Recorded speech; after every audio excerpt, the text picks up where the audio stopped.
I feel like you gotta have your cough out. I'm gonna mute everybody now and then get started. And counting down. All right, I believe we are now live on YouTube. Yes. This is the first time with the green screen. Welcome everybody back to another Hip Politics Digital Happy Hour, a culture convo. It's a digital happy hour conversation experience. We got another amazing panel, amazing group of people.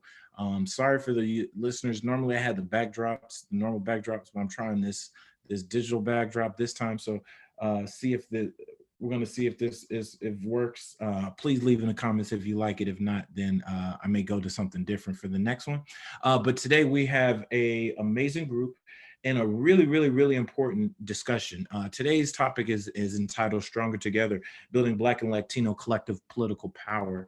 There are just so many interests that are aligned in both the Black and Latino community, but then there's so much learning and cross learnings that we need to do to both better understand each other, understand our cultures, but then also understand how many shared values and shared alignment that we have in this, especially considering this being a presidential year, an election year.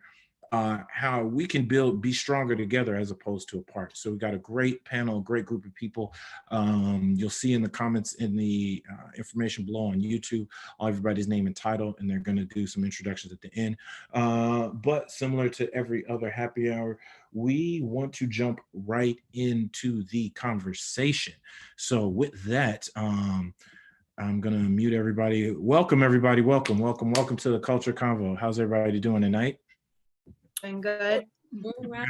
Raise your glass.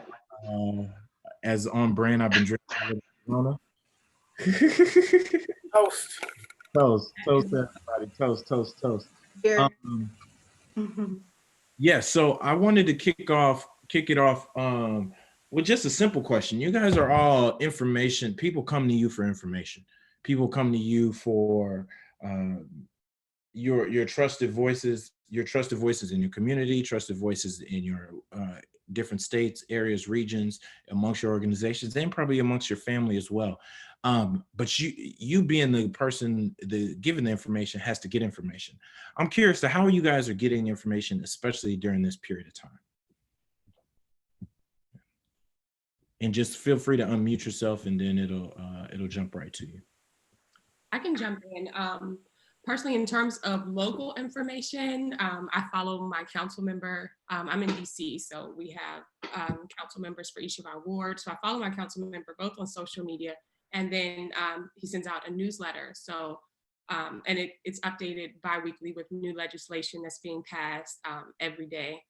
And that's one way. And then another way is Color Change, the organization that I work for, has a website that's dedicated to this outbreak, this pandemic, and ways that Black people and other communities can come together to fight all the injustices that are happening that are disproportionately impacting Black people during the virus.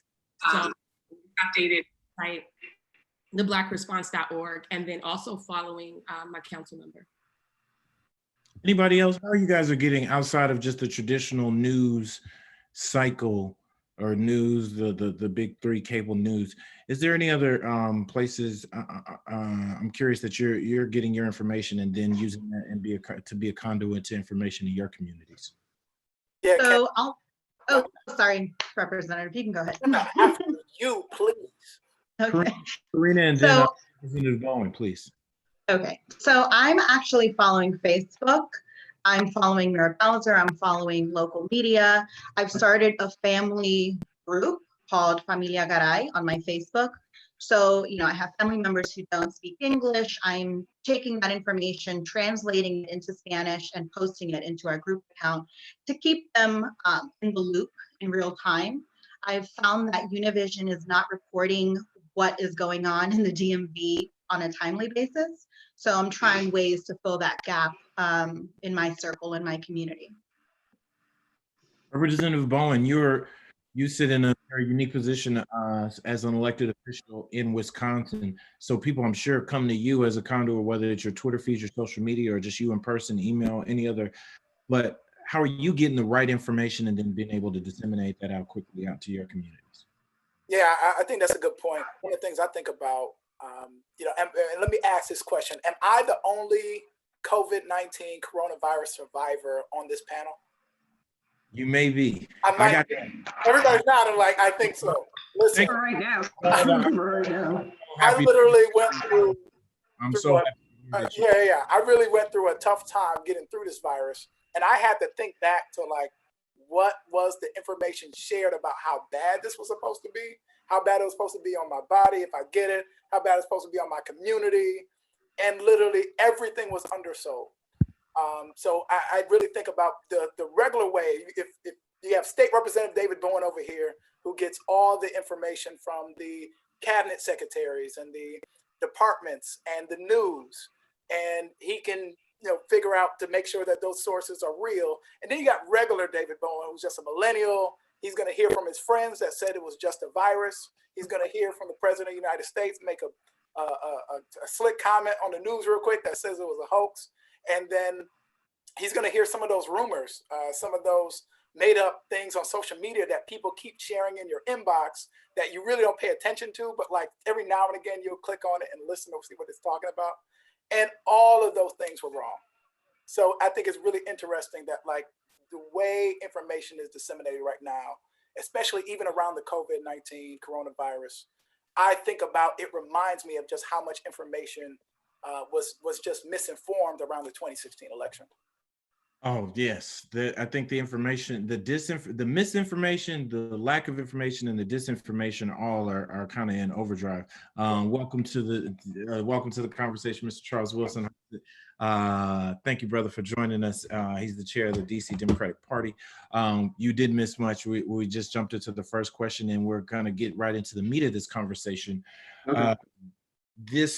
Karina and I have been talking and working together. Karina, I, and Jennifer, I would say, there's been a lot of conversation and understanding as us being minorities, Black and Latino minorities, and specifically also millennials. We recognize like there's so many things that are the same about our community. We're trying to fight for certain issues, and she's like, well, we're fighting for those same issues. And in this day and age where the amount of people you can gather and the kind of coalitions you can build to really help guarantee kind of shared mutual success and to really make some real substantive change, that's where the idea of this kind of conversation around Stronger Together came. I'm curious, before we jump into what we think the solutions are, what we think we can do, I think we need to set the table of like, what are some shared values or some shared issues that you think the African-American community and the Latino community in America are in this election cycle are looking towards? I'm curious. Is that a question to me or to the group? To the group, but if you want, I feel like Charles, you could jump right in. Well, I think, first of all, hello everybody, sorry I'm late. Thank you guys for inviting me to this conversation. Hey, Karina. So I think the number one issue that everybody shares is that we want to get Donald Trump out of the White House. I think that, there is no question, no matter what ethnicity you are, what state you live in, if you're a Democrat, independent, or maybe even a Republican, you recognize that this is not the right person to be in the White House. So I think the conversation needs to start there, that we all agree on that particular issue. And then once you but the other thing is like, you have to have conversations like this to really open the dialogue, to understand that, hey, I see things the same way that you do. But when you don't have that kind of conversation, you leave it up to interpretation. And I think that's where the disconnect starts to happen. Representative Garcia, I'm curious, do you some ideas, like I guess some shared values that you have being a shadow representative for your Washington, D.C., which has a heavy African-American population, but also a heavy Latino population. And you worked having worked and represented people for so long. Can you talk to me about what do you think some of those shared issues and values are? Yeah, thank you so much. And let me say thank you very much for inviting me to be here, Karina. I'm very appreciative of this. This is number 5. And as you can see, I have a little setup here because I'm spending a lot of time at home. And that's why I decided I put together a little show that educates people on this statehood. And I figure I will use a lot of the props that I use for that show to do this. But before I dive into that, let me just mention there's a very, very popular platform that a lot of people, non-immigrant people don't know about. It's called WhatsApp. And every morning when I wake up, that's my way to communicate basically with a lot of people, including a lot of family members. So I create, just like Karina said that she created a Facebook group. We created a group on this platform called WhatsApp. Is anybody familiar with that platform at all? Yeah. Yep.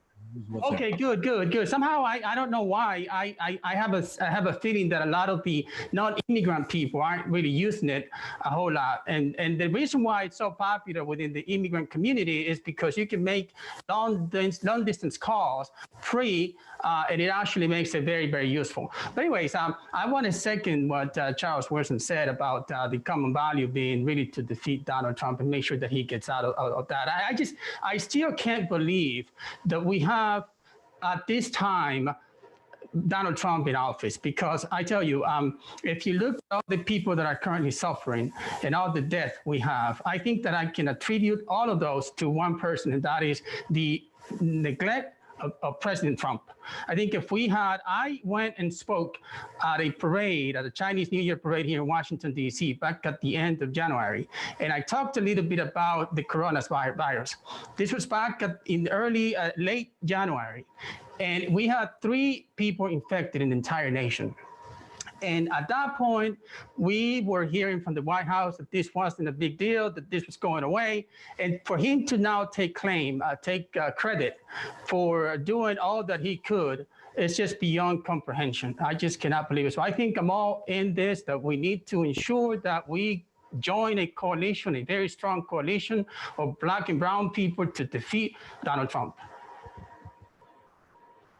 Anyone else? Karina, I know you had some thoughts on this in terms of, I know we had just some discussions on that. I'm curious, like what other issues? I do strongly agree that it is in our aligned interest to definitely beat Donald Trump and get him out of office, whether you, like you said, Charles, whether you're Democrat, Independent, or Republican. He just shown basic neglect to both of our communities. But outside of getting Donald Trump, maybe some additional issues. Karina, do you have any? I know there's a couple you wanted to touch on. Yeah, I mean, there's so many. And just like you had mentioned earlier, we need this platform to discuss these issues. It's sometimes a difficult conversation to have, but it's a necessary conversation to have. And I think we really need to get used to, being uncomfortable, because once we sort through that, we can really get to concrete solutions to the issues that both of our subgroups, really share. So I have a huge list. There's low vote. Like top 2. Try to give us top 2. Okay. So I'm going to give you like 10, but sure, I'll give you 2. I think that racial profiling in law enforcement is a really big one. Like, we all know driving while Black is a big issue. Mass incarceration is impacting the Black community horrendously. But Latinos are also being impacted.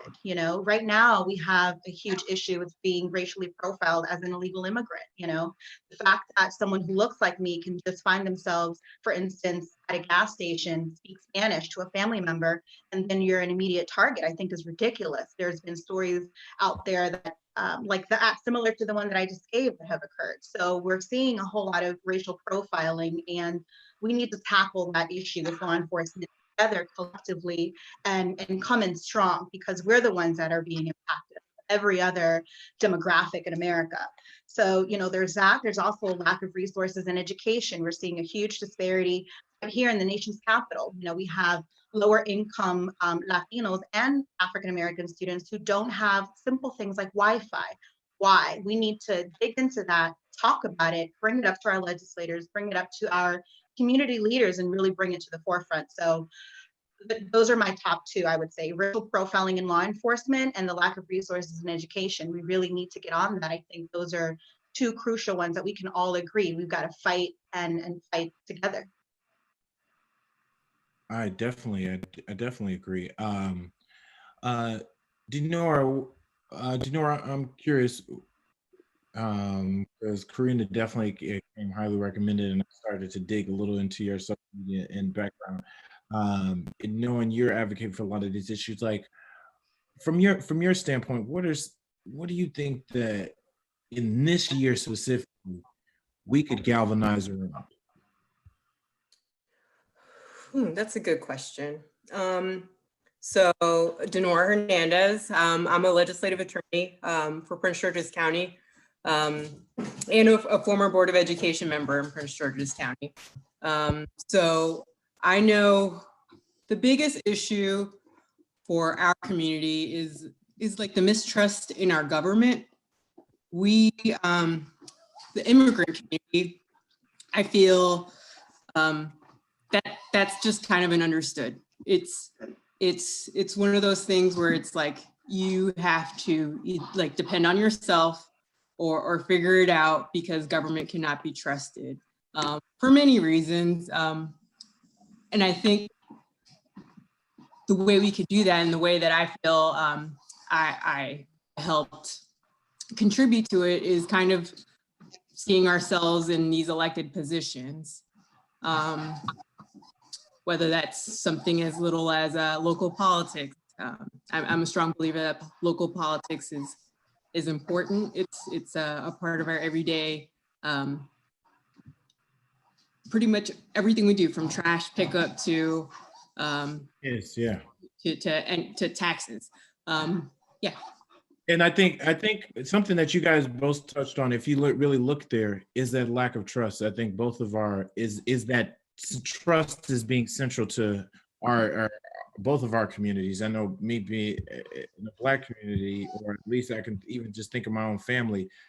It is built on a trust of, this is my village. This is the village. We're all looking out for each other. We're helping. When you hear the term and the phrase, it takes a village to raise a child, and just our kind of village mindset. But when you start talking about lack of trust in the government, when you start talking about policing and community policing, even when you start talking about lack of educational resources, a lot of that is that trust in these systems, and the fact that, hey, we need to first trust our own community to get that together in order to be able to move forward. Um, Ms. Villator, I'm curious to what, when you start thinking like that, I see that through line of trust. What are some things that we can do to both, I guess, build trust amongst our communities together? Because I think while we're not trusting maybe like I said, the government or policing or education systems, we also need to kind of build some trust amongst Black and Latinos. How do you see that we can maybe a step forward, or any ideas you may have? Yeah, well, definitely working on the core values that we share together. We have strong family values, you know, both Black communities, Latino communities.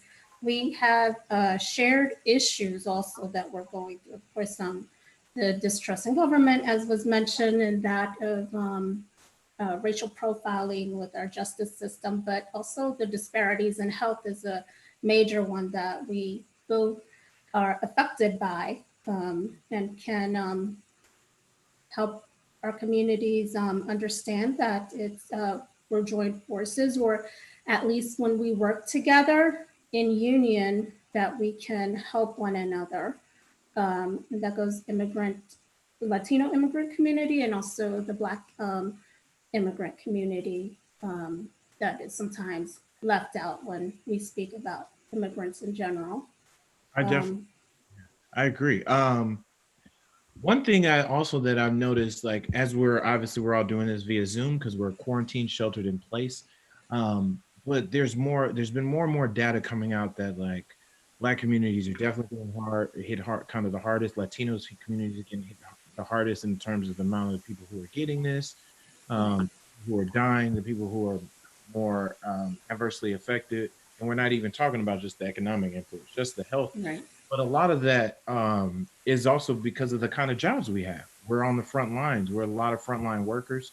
We are healthcare workers, kind of lower wage workers in things that are service and heavy facing to the public. Dominique, I know you work over at the SCIU, and I think a lot of like Black and Latinos, we're kind of in that same boat specifically right now. Can you speak to kind of some of those worker right issues, and maybe there's some, I think there's some synergy there in terms of the type of jobs that we have. Like we need to kind of collectively protect our workers and protect our front line people who are on the front. Right, right. I'm Dominic Warren. I'm Deputy Director of Government Relations at the Service Employees International Union. No, I mean, our union, we're at the forefront, in terms of frontline workers, and those frontline workers are Black and Brown people, whether there's nursing, whether there's janitorial staff, whether they're security officers, whether they're social workers, all sorts of healthcare workers.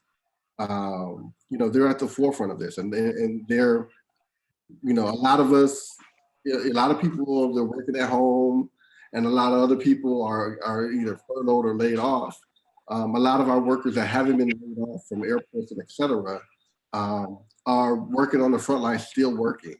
They don't have paid sick leave, they don't have paid family leave. They're working for, pretty much poverty wages. And they're essential workers, and we're seeing in this downturn, this crisis, how important these workers are in kind of keeping our country somewhat together. And they're Black and Brown workers, whether they're in California or New York, whether they're in Chicago, or in Florida or in Texas.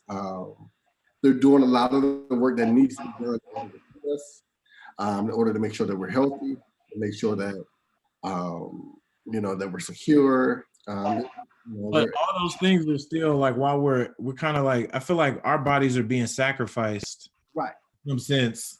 And these workers don't have being sacrificed on the good of everyone else, but then we don't get those same benefits in community.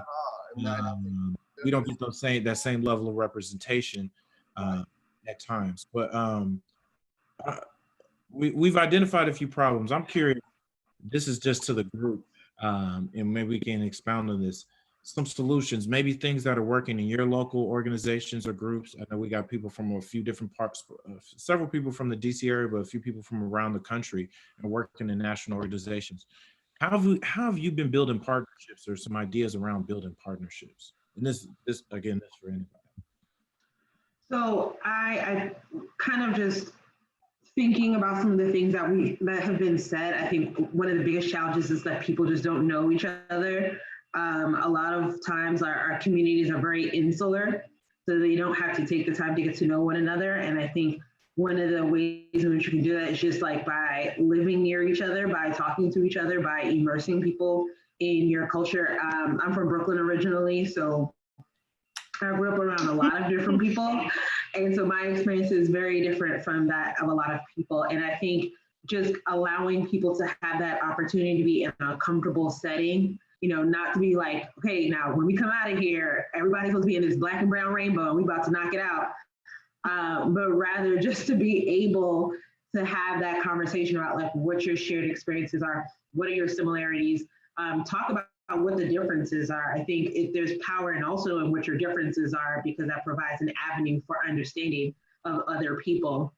And so in the work that I've done with Rena at our previous job, and we would take legislators out to talk about shared issues and shared culture, stuff that we're doing with the Young Dems, trying to get people together and just providing that education platform. I think that's really one of the main ways where we can start to build that support, is just by having people be around each other and having conversations. Yeah, I agree with Jennifer. I think, just to piggyback on that, I think you really have to be intentional about creating diversity and opening the conversation, not just within your circle of friends, but in organizations that you're a part of. For example, the DC Democratic Party, we purposefully included affiliate organizations to be members of our organization. And, we have the DC Latino Caucus that it is mandated that we have 4 seats reserved within our organization for Latinos. We have the same for the gay and lesbian community, the Young Democrats, the seniors. I mean, you name it, we're always trying to find ways to increase the level of outreach that we can have and influence we can have as an organization. But again, you have to be intentional about it. And it's just not just politics, it's just about your own neighborhood. Like, are you talking to your neighbors? Like, when you have a community meeting, is it all millennials? How do you get the word out? Is it just by email, or are you passing out flyers? To really make sure that you try to create an inclusive environment where people feel comfortable to not only just attend meetings or functions, be able to express their opinions and still feel welcome to the organization. Because at the end of the day, it's not always about agreeing on every issue, but it is about having a conversation where people feel free and comfortable to share their experience and values, and they be appreciated for that. So I want to jump in after you. So what I would like to see happen, which is a little more specific, I'd like to see a Black and Brown coalition get started in DC. I know that they've been started in other states, but I don't think that we have one here. So if we do that and we focus, let's say, on 2 to 4 key issues: low voter turnout, racial profiling, systemic issues, access to capital. If we narrow it down to 4 things and we really hone in on those, and we work with community leaders, with legislators, to get awareness out, we can get it done. But I think that a coalition is needed to really include both groups, and we need leaders to support us to get the word out. I think to that point about building that coalition, Karina, I so agree. But I just know it becomes so much harder when you put that 4 together and you start building a bigger, well, I think we should include this, and I think we should go with that. I think that's something that's not just to our community, that's putting together any kind of coalition. But I think we got to start. Like you said, we got to be intentional. To Charles's point, we've got to be intentional, kind of going both ways, both on these, not just in the Democratic Party and politically, but any organization.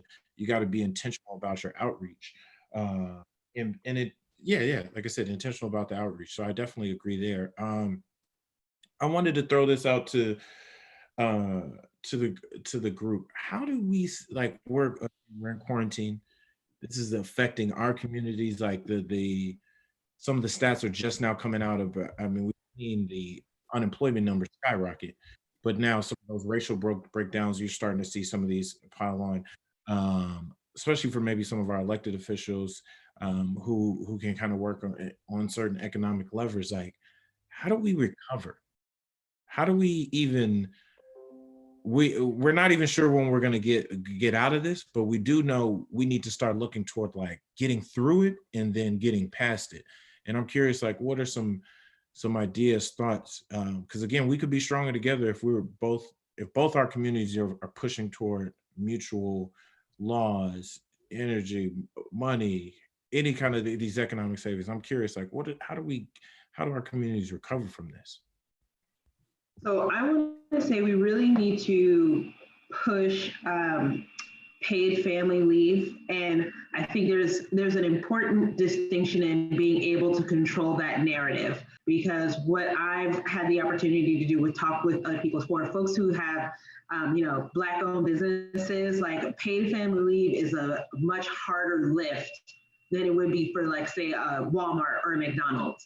And so I think when we're talking about these things like raising the minimum wage, paid family leave, we need to start taking more control of that narrative and really demonstrate that it does not apply uniformly, because Black women and Latinas tend to be caregivers of children, of aging parents, of people with disabilities, and yet and still are over-indexed in low-wage income jobs. It's very difficult for you to kind of maneuver both of those things.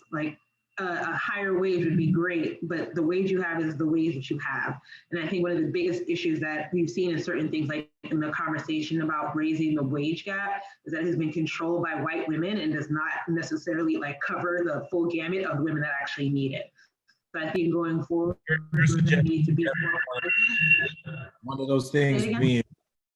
those things being paid family leave that we push for, which I think has been at least advocated for in some of the stimulus packages. Representative Bowen, I'm curious, how have you started planning toward getting through? Because we're not there yet, but now you're starting to see recovery plans, reopen plans. At least you're starting to see a lot of that floated in the media and floated in that different organizations and governments, governors and state legislatures are talking about this. I'm curious to how you see us getting through. Yeah, I mean, one of the things I can't ignore is how families are being affected right now. Like it's already been said, a lot of the folks in our community are already working low wage jobs where they likely can't work from home. They have to engage with the public. They're providing services. They're essential workers without the essential pay and benefits that they deserve. So I think right now, I want to make sure I highlight that point, that there are many more folks in our community that should have access to jobs where they possibly could work from home as well, especially in industries that are tied to the high growth parts of our economy in tech, in education, and post-secondary education, and across the board. When you think about how do we get our way out of this, I can't ignore the Black businesses right now that are just trying to survive. And many businesses are making a decision right now if they should close their doors forever and start all over once this thing once we do get past the coronavirus. But I think it's essential for us to step up to try to flow dollars to those businesses. Everybody's talking about the small business dollars that are being offered by the federal government right now. A lot of the businesses in our community can't qualify to be able to get those dollars, to be able to get those funds. So I think there's a lot of development that should be happening from our chambers and some of the technical assistance that should be there to sustain the businesses that we do have, and then continue to get folks a part of the spectrum of innovation. So I have a number of millennial-owned companies here in Milwaukee where they're doing really cool things around 3D printing. They're doing really cool things around educating young people around urban planning and architecture. And there are some really on the ground things happening that definitely need the support right now. Our young people are at home. Some don't have access to technology, and we should be a lot of don't have access to technology. We were just talking to people from South Carolina, two mayors from South Carolina. You realize a third of that state has zero broadband access. So we're all, I mean, we're lucky. Most of us are thinking in urban areas, so we take our Wi-Fi for granted. But just that digital divide right there of like, if I have to be home, at least can I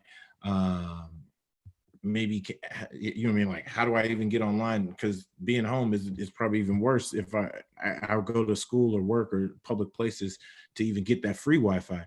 And do we plan to be able to put ourselves in a position that if we are back in this position again, can we easily make our way out? Can we sustain ourselves? I'm seeing school districts send out buses with Wi-Fi signals on them to different neighborhoods so that students have access to Wi-Fi.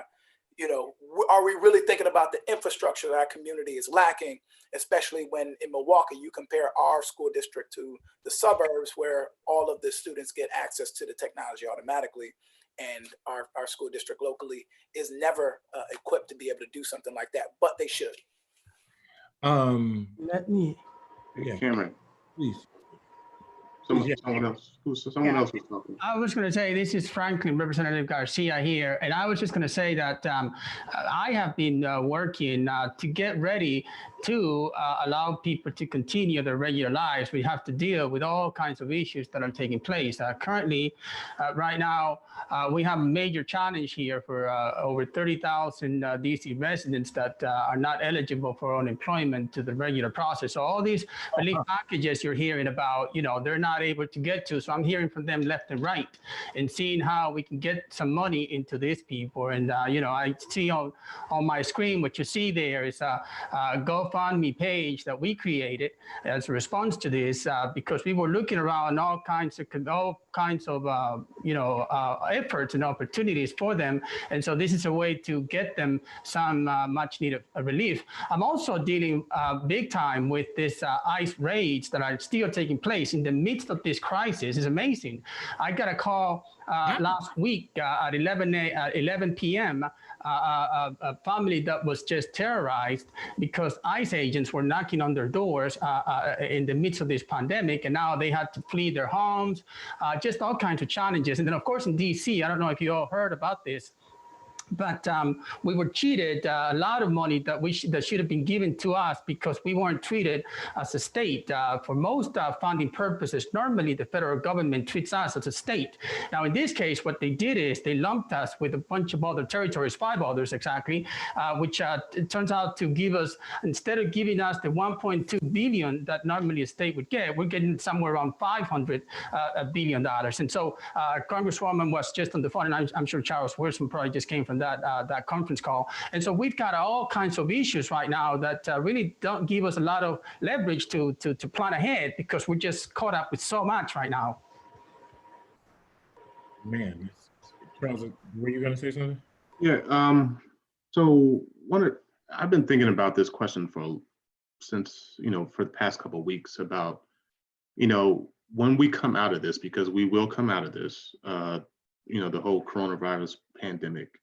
And when all the dust settles, we're going to be looking to rebuild, right? And hopefully we'll get those additional resources from the federal government that Franklin talked about.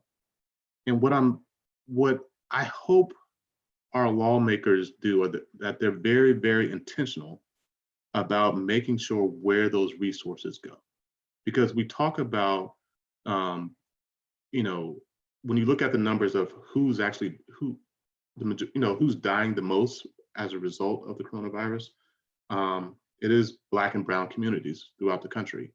And it's a lot of has to do with poverty, access to healthcare, access to even grocery stores,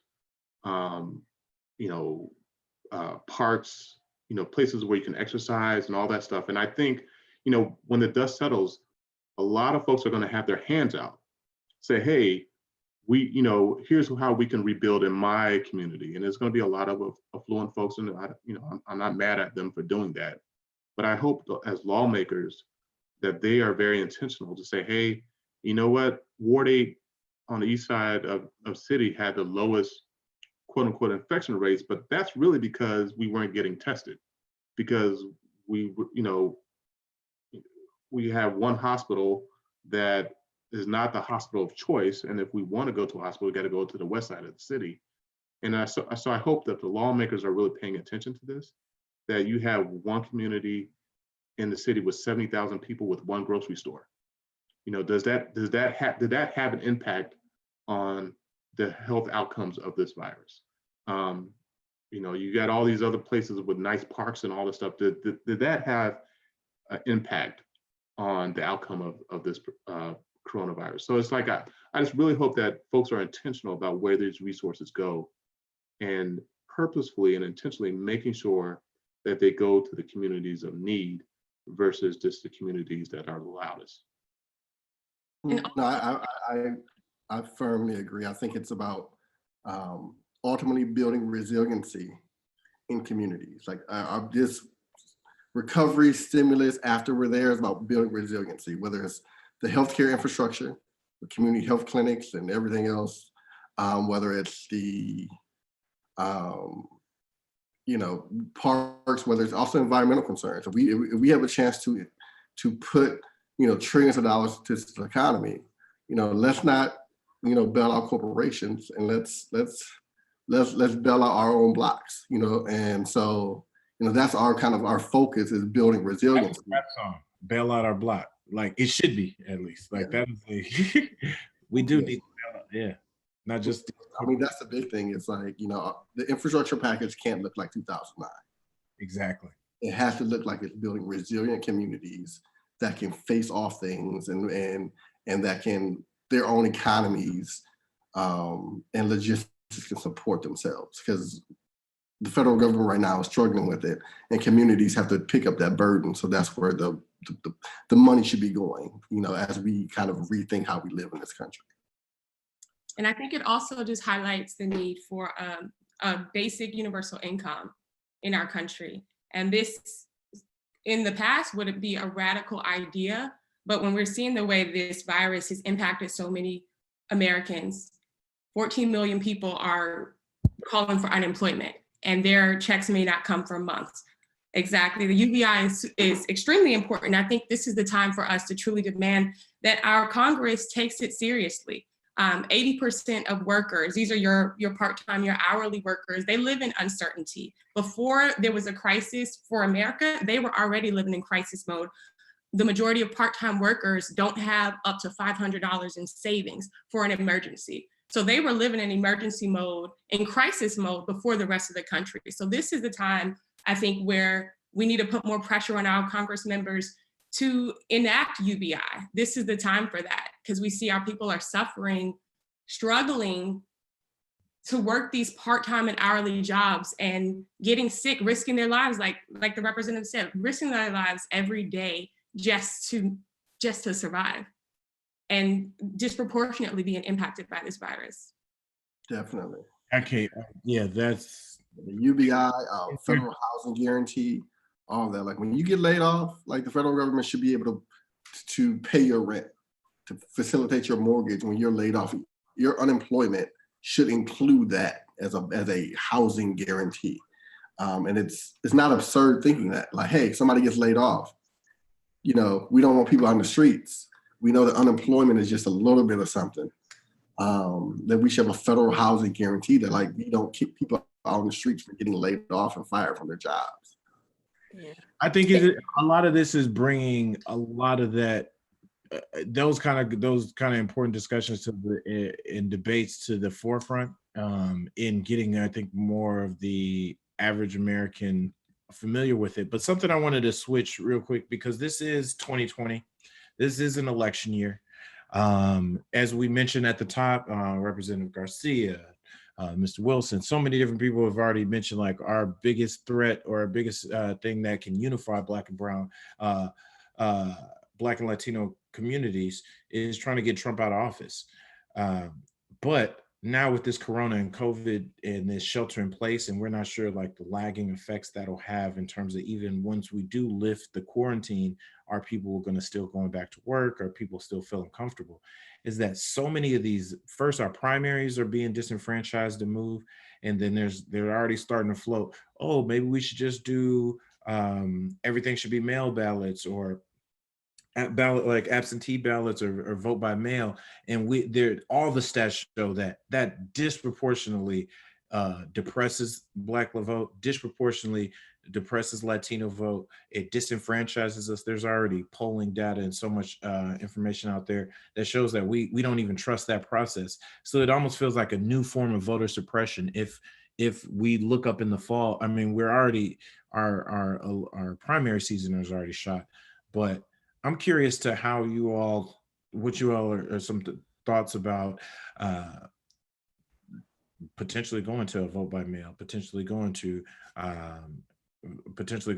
absentee ballots, or what this new election cycle and what our communities can do to make sure we keep that high level of engagement and turnout, because we need it this year more than ever. Because I work on a lot of those issues, it needs to be all of the above. The approach can't single out one thing. I think Virginia did a great job today. They're going to have enhanced voting in terms of early voting 45 days up until the election. So you have vote by mail, you have early voting sites, you have online registration, you have all these different things that are occurring that gives maximum access to the ballot. And then you have verification that ballots are being submitted. It needs to be all of the above. One can't work, because every community will be affected differently in October, November, when we get a second wave. And that also includes the safety of poll workers, and the safety of people, at the polls. So we need to look at that, whether it's like voter drive-through, whether it's, drop boxes for ballots and everything else. It needs to be all of the above. Like, just vote by mail won't get done. Won't work. And even I think with all of those, we're going to need a lot of trusted voices to make me feel comfortable that this voting is, my vote's going to count. Anybody else thoughts on, like I said, this is an election year unlike no other. and with the consequences being unlike no other, like how we kind of galvanize and make sure we stay engaged in this process. Anyway. So I think one of the things is, yes, people do want to get Trump out of office. I want people to also recognize that that's not the silver bullet that people think it is, because for some people, they see no difference in their life, whether Trump was president, Obama was president, Hillary was president, and really focusing on the things that will get people out to the polls, which is ensuring that they have healthcare, that they have jobs, that their kids have education. I think there are kitchen table issues that we miss a lot in our conversations about what gets people out to go vote. And so we really need to start to emphasize that. Vote by mail is not something that states can just pull off in 2 weeks. And I know a lot of states are really trying to figure that out. In the meantime, I think it is going to be on organizations like the DC Democratic Party, the Young Dems, the Latino Caucus, all of the Ward Dems organizations to really put in an effort in making sure that people come out to vote. And again, like Dom said, was making sure that people know that their vote counts. And one of the ways in which to do that is to directly connect that to the things that they care about. So trying to argue about SCOTUS picks with them, it's not going to do it. It's going to be focusing on health, jobs, and education. Health, jobs, and education. I like that. Anyone else?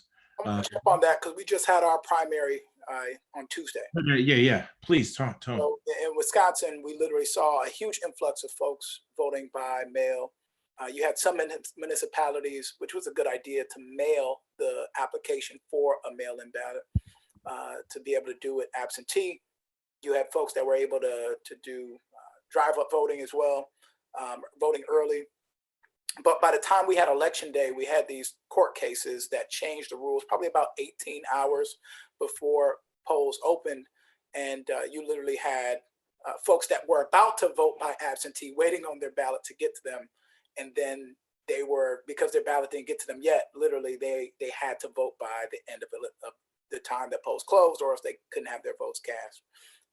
So we literally were in a conundrum in Wisconsin trying to get people to vote.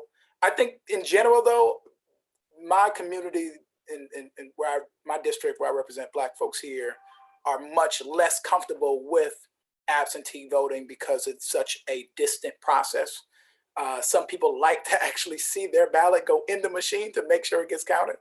And there's a lot of trust that you need in that process that I think a lot of people are very questionable on trusting the system that much, or trusting the process that much that their vote would be counted if they just put it in a mailbox.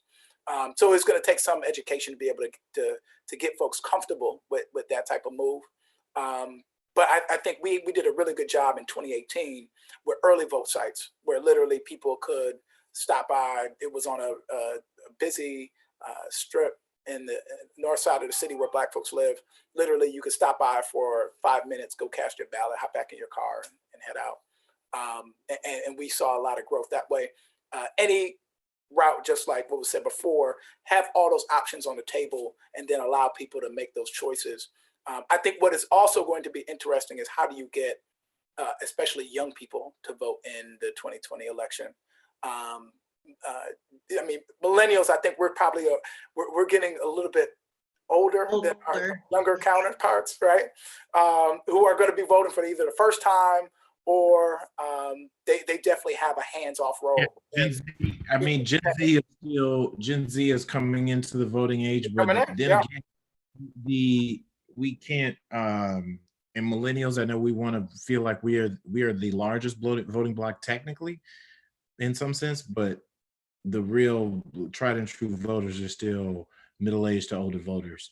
And so like making sure that they're not disenfranchised, because I know everybody has an aunt, uncle, grandfather, grandparents, older people in their family, that if you give them an absentee ballot, like to your point, Representative Bowman, like that distant process is like, I didn't die and I didn't go through all of this hell to just fill something out in the mail and like hope it got counted. So anybody else is like just, oh, look at the. Can I say this real quick though? We have 5 polling sites for a city of 600,000 people.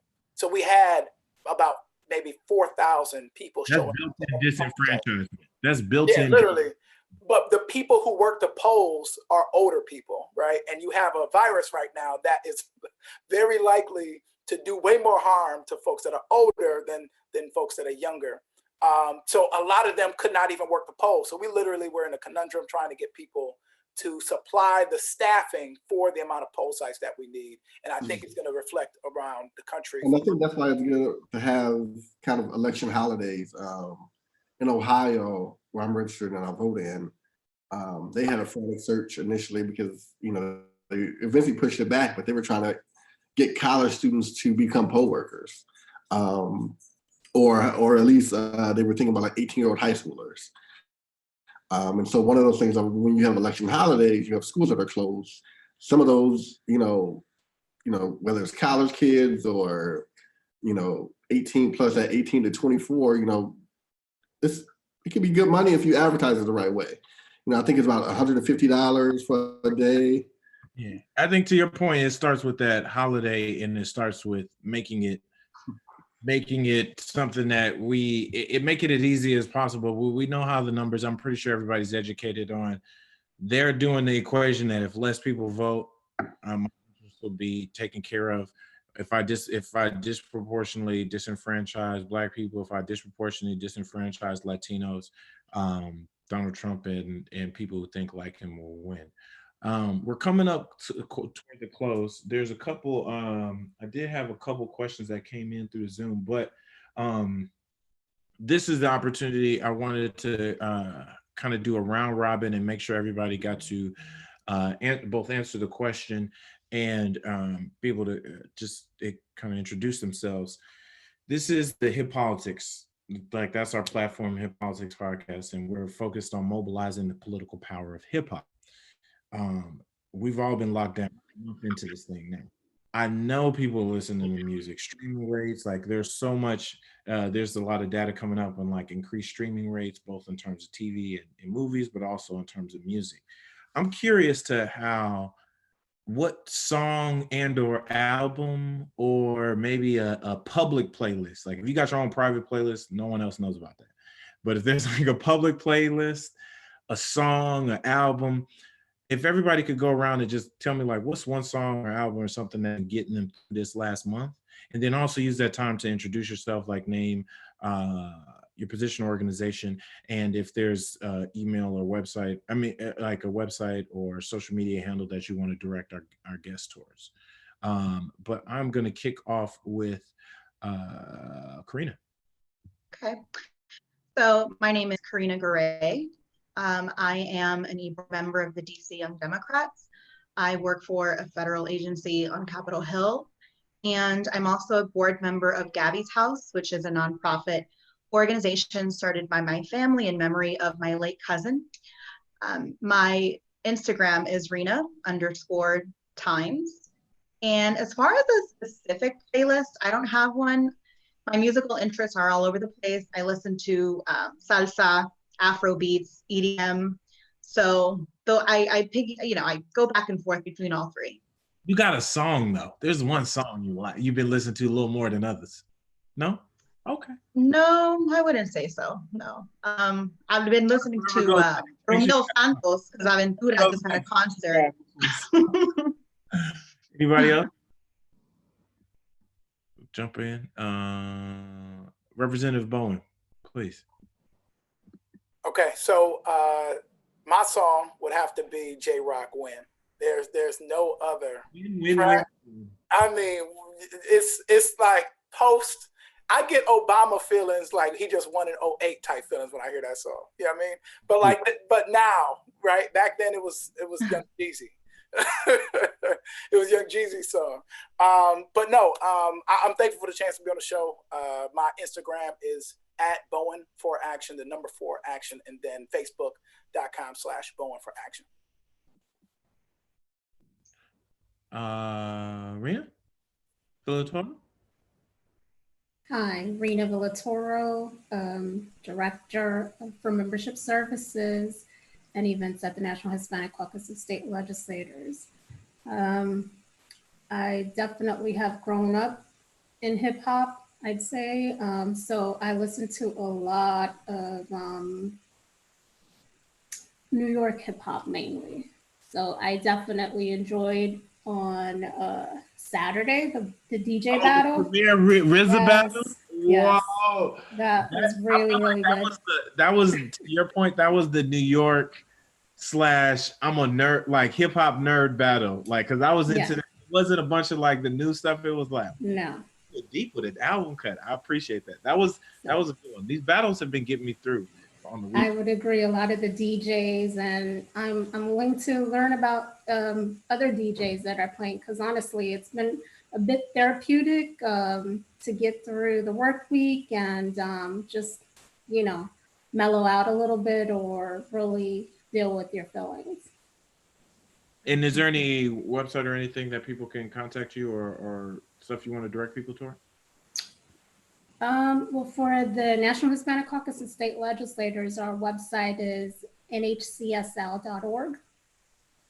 And we've been posting information on COVID and preparing to hopefully put out more information on our stats and after elections where we stand. So hopefully our members come out with wins and we're able to gain even more after elections in November. Great. Denora? Hey, Denora Hernandez. I am a legislative attorney for Prince George's County Council, former board member for the Prince George's County Board of Education. As far as like playlist, what tends to be mostly in rotation is like 90s R&B. So Whitney Houston, Babyface, all those. But as far as like Babyface is coming, is doing a battle soon. Babyface is doing a battle soon. I saw, I'm excited about that. But as far as like other songs that are in rotation, probably the most recent one that I've probably played out is Shake the Room, Pop Smoke, R.I.P. Yeah. You're doing the Pop Smoke dance. R.I.P. Exactly. At Dino Takes Pics is my Instagram. Feel free to email me at denora.a.hernandez@gmail.com. Yeah, it was a pleasure. I hope to be invited soon. Back soon. Representative Garcia. Yes, thank you so much for inviting me. I am the current shadow member of Congress representing the District of Columbia. I've been advocating for the admission of our city as the 51st state since I was an undergraduate at GW and back in the early 90s. I'm also a current candidate for a seat on the DC Council. And I'll tell you, one of the most challenging things I'm going through right now is knowing that I need to build up my coffers, my campaign treasury, and having to ask people for donations at this time. I tell you, it's one of the toughest things you can do. But I also wanted to, but you got to do it, and we got to continue. And we talked about how we reach out the electorate. We have to get out there and make sure that they know about the issues. And that's what ultimately is going to get people to vote out Donald Trump. That's just how it is. If people want to go in, the city is encouraging people to vote by mail, absentee ballot. That's the way you should do it. There are many ways you can do it. But if you need to go, there will be some places that you can go physically, and if you need to get them out there that way, well, we're going to do it. I wanted to say that over the weekend on Easter Sunday, we had an incredible concert being given by Andrea Bocelli from Milan, and I tell you, I have never, the way and the power that inspired. If you haven't seen it, go look it up. Andrea Bocelli from Milan. The version of Amazing Grace was just amazing. You must listen to it if you haven't. Thank you. Thank you.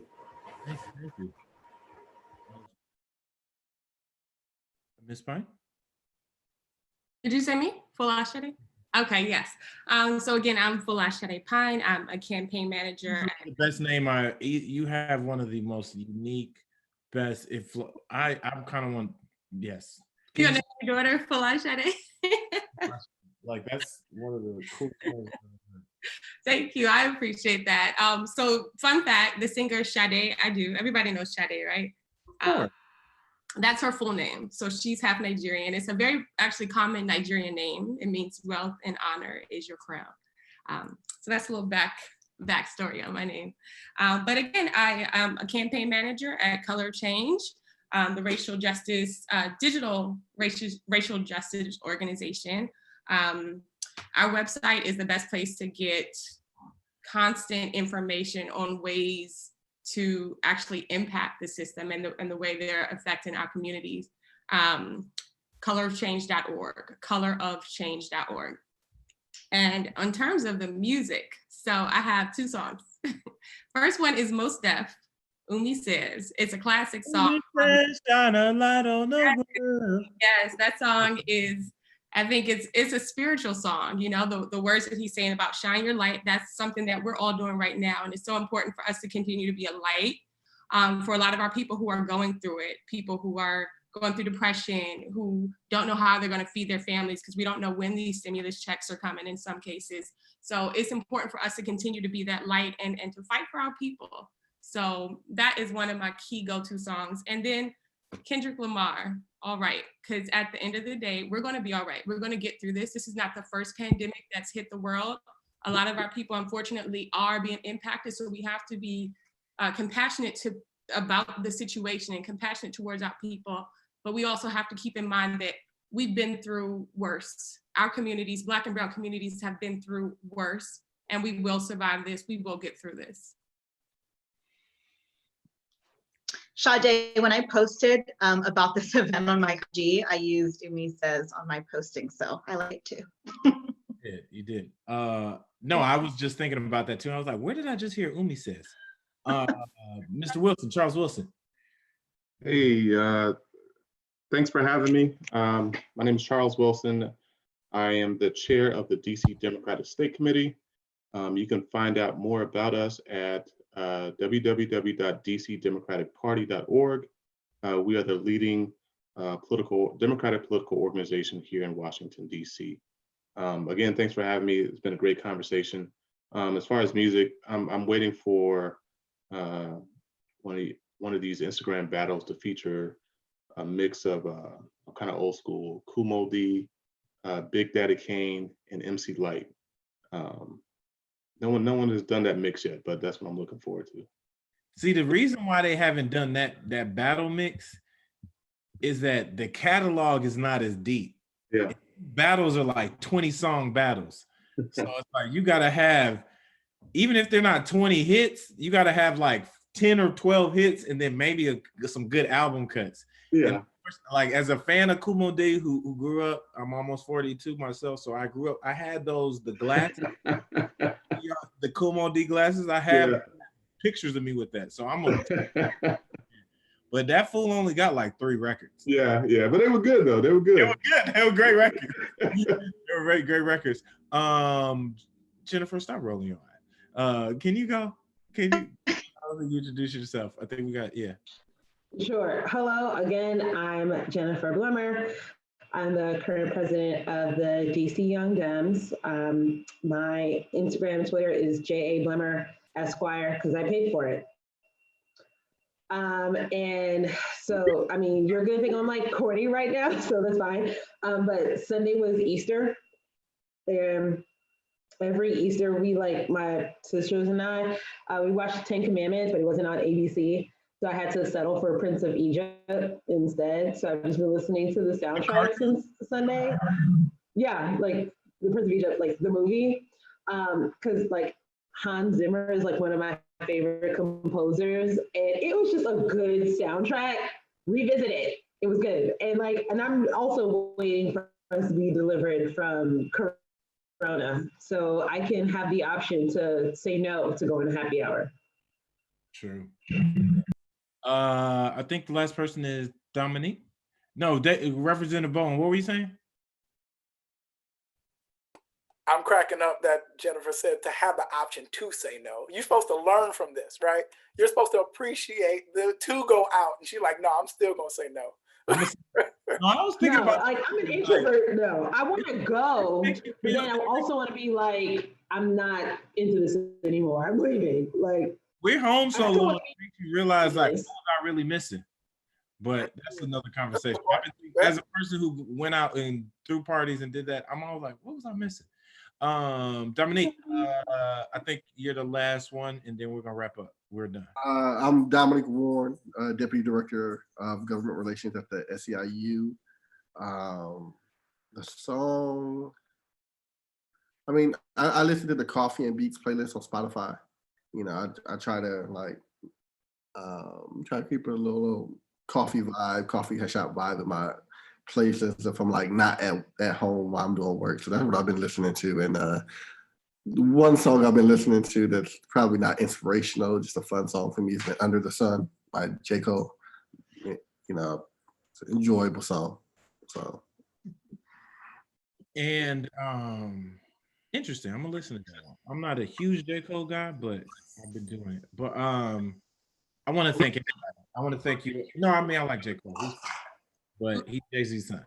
But anyways, I'm gonna just throw that in there because some of the benefits you get from hosting your own show. Thank you guys. Thank you. This was a very informative conversation. I think again, this is meant to be a digital happy hour conversation, and it's meant to have that feel like that's kind of what I've been put on this earth to do, is to connect and bring people together. So everybody has been shared on emails and shared. So if anybody in this group needs to work together, collaborate, feel free to reach out to me or to reach out directly. And then thank you just for sharing your knowledge, your time, your wisdom with the people. We need to have as many of these conversations as possible. Like I said, there's some trust we need to both build, and we need to build amongst our communities. We see that we have a lot of shared values. We have a lot of shared interests. And in this year, more than any, we really need to work together to kind of get Donald Trump out of office, but more so just to see our community, our respective communities and our human family uplifted. So thank you to everybody. Just briefly on the song that I'm listening to, I've been heavy on this. Nipsey Hussle's Hustle and Motivate. I suggest everybody want to go listen out to that. That's off of his Grammy nominated Victory Lap. But that song, he's the first person to flip that Annie Hard Knock Life thing since Jay-Z. And he does it masterfully. And it's a song that rides. It's cool. It's not too much cussing. So even people who don't like all that cussing, you can still get a little motivation. So that's been my song I've been listening to. Again, Cameron Trimble. I am the host of the Hip Politics podcast, coming out every week. Just the quick numbers. Make sure you go to hippolitics.org. The podcast this week, we have U.S. Senate candidate out of South Carolina, Jamie Harrison. That podcast, the audio is out now, and the live video is coming out tomorrow. So please sure to check that out. Make sure you follow us on Instagram and social and Twitter and Facebook at / Hip Politics Podcast. You can follow me at Mr. Cameron Calvin, Mr. Cameron Calvin on all socials. Again, thank you to our panel. Thank you to this conversation. Please keep these conversations alive. Please be socially distanced and safe, but don't lose this connection. Like this interpersonal people connection is what's going to help, and it's going to help our communities kind of build that trust that is needed, and kind of help. Like we're stronger together. We realize that. So a special shout out to Karina, who helped me put this panel and group together and identify some great leaders. Thank you. Snaps. Oh, I see. Look at everybody. Look at Karina got a little fan club. Okay, but we ran a few over. This is a happy hour, so it doesn't end right on time. It doesn't start right on time, but around 7 to 8. But thank you again to everybody. We're going to be back here next on Thursday. If you're watching, Thursday the 16th, we're going to be having, it's called Digital Double Down, the digital political landscape, where we've got some amazing people from some presidential campaigns and some of the biggest national organizations that do digital organizing. So that's the next conversation. So I appreciate it. But with that, I was able to finish my Corona through this process. I promise this might be the one and only time I do this digital backdrop because it looks weird, but gotta experiment. But with that, thank you. This is your boy, Mr. Cameron Calvin, aka Mr. Hip Politics, aka Mr. 212 to the 206. And on that, Good job.